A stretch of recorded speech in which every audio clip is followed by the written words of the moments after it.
G'day guys, and today we have another chainsaw project in this little box here. Well, there's two in here actually, I should say. And in here we have two Stihl 032s. These are quite a, I wouldn't say they're a big saw, but they're pretty large. And in here I have most of the parts to make two, plus some brand new parts off eBay, whatever else. I traded these for the other MS170 I had that I got running. You would have seen it in a past video. If you haven't, go watch it. Hurry up, so you know where these came from.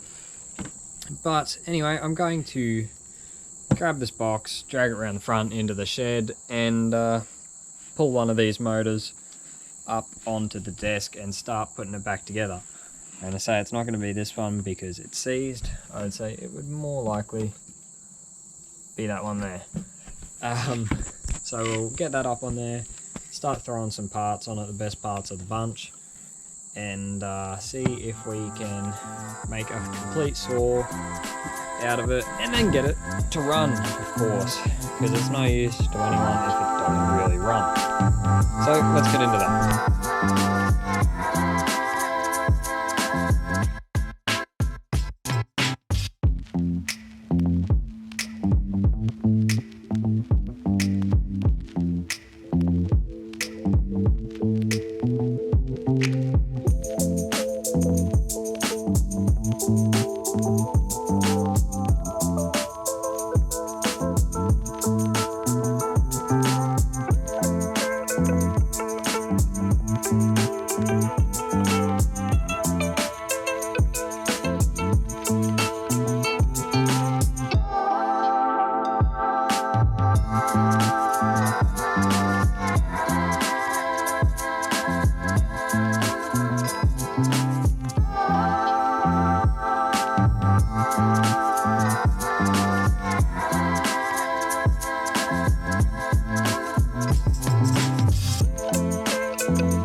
So I'm kicking myself again because I know I forgot to film an outro on the 032 video and forgot to film the end of it actually.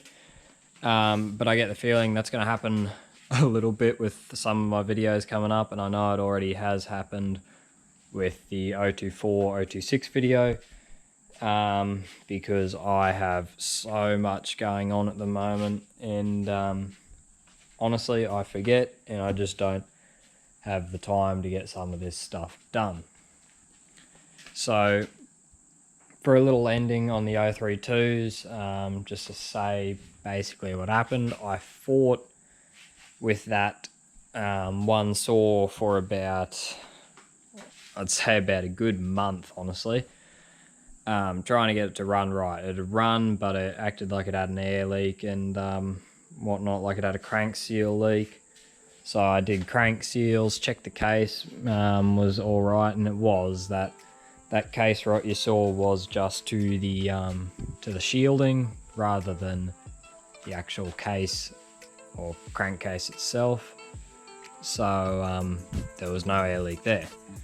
Ended up rebuilding that carb with all new diaphragms and whatnot, cleaning it all out, making sure it was all good.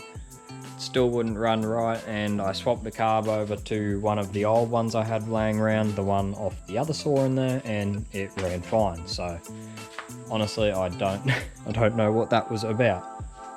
But yeah, ended up getting it going all right. I don't think I had my log stand by then, so I don't think I would have taken it for a test cut, but it ran pretty good after that. So that saw went and actually got sold.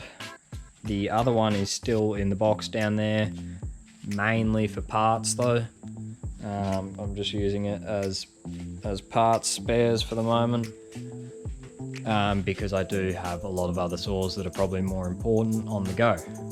But as always, if you want to see any of this stuff coming up, definitely subscribe, share the video around so others can see it as well. Got the VTs here as well, they will be done soon. CBR obviously isn't really much of a project, it's just my daily. And we have the Gorelli mini bike. That's a cool little bike, you'll see that coming up hopefully soon at some point. See the Mach 15, the Solo Rex, all that kind of stuff coming up shortly. Pioneer 620, all these other saws, Canadian, PM 270, 380A, another 380A, you'll see all these saws coming up. So yeah, definitely subscribe to see that, and they'll be coming very shortly. So thank you guys for watching, and as always, I will see you next time.